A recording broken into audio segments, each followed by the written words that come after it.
Hello students, welcome back. In today's lecture, we're going to discuss blood collection. In order to collect blood, we must start with an organism. And so we're going to use a human here. And for the purpose of our discussion, we're going to use a syringe to collect the blood. So let's represent that here.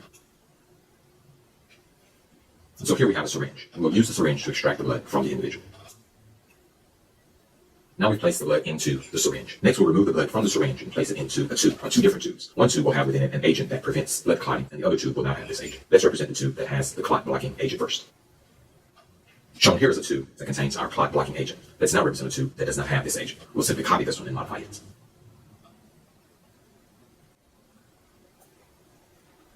Now we have both of our tubes. Shown on the top is a tube with a clot-blocking agent, and on the bottom is a tube without the clot-blocking agent. So next, we'll transfer the blood to both of these tubes.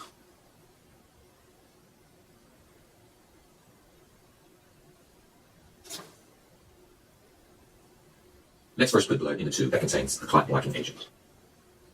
And now let's place blood in our plain tube, the one that contains no clot-blocking agent.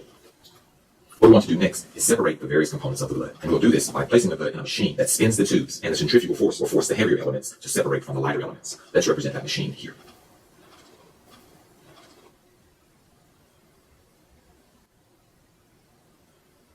Shown here is the machine that we will use to spin the tube. For now, we'll just call this the tube spinner.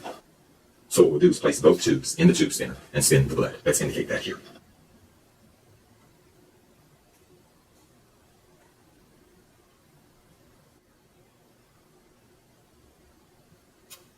Now that both tubes are in the tube spinner, we can turn the machine on, spin the tubes, and see the different layers that result.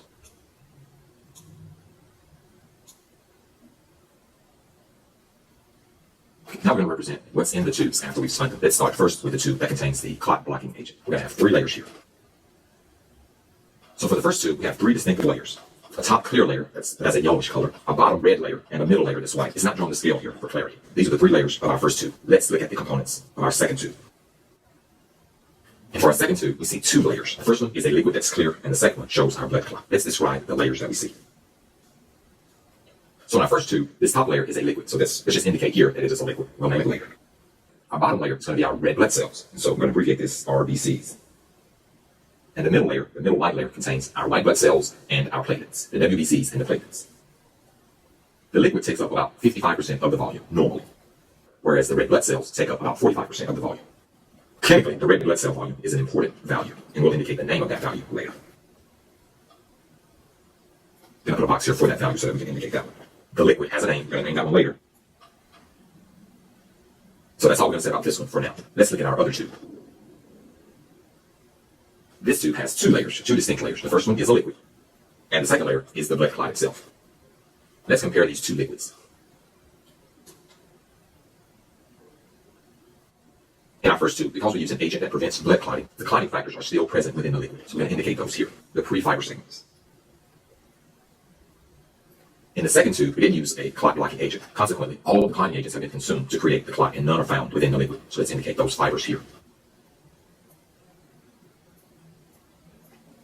So these 2 liquids are identical, with the exception of the presence or absence of these clotting factors. Because the first tube contains clotting factors, this liquid is simply the plasma, or plasma. Let's indicate that one here.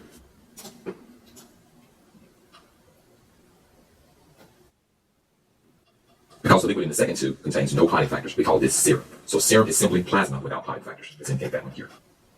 So I'm going to place here serum is just plasma without clotting factors.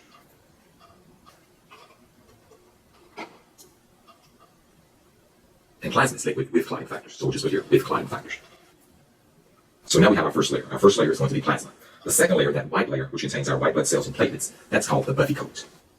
And we've already mentioned that our last layer, the red layer, contains the red blood cells. A typical red blood cell concentration is 45%. We call this percentage, this is a chemical value, and we call this percentage the hematocrit. The hematocrit. Let's indicate that one here.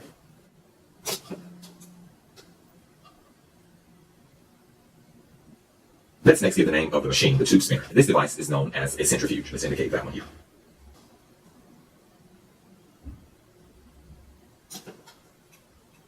The device that we use to collect the blood, of course, is a syringe, and so we'll indicate that one here. I need to make a distinction here. Shown here are 3 different layers, 3 distinct components of the blood: the plasma, the buffy coat, and the red blood cells. These are all parts of the blood. And shown here as well, we have the serum and the clot, parts of the blood. Blood parts are distinguished from blood that has all the components. We call that blood whole blood. And so when we collect blood from an individual, what we're collecting is whole blood. But when you give blood to an individual, it can be whole blood, or it can be just red blood cells, or it can be just plasma. So let's indicate whole blood here.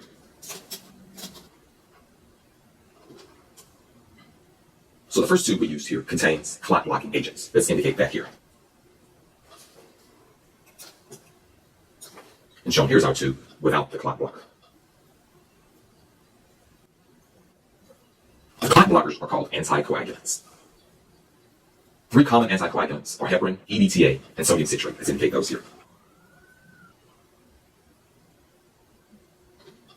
And so we've illustrated here everything we want to say about blood collection. So let's annotate this a little more with arrows.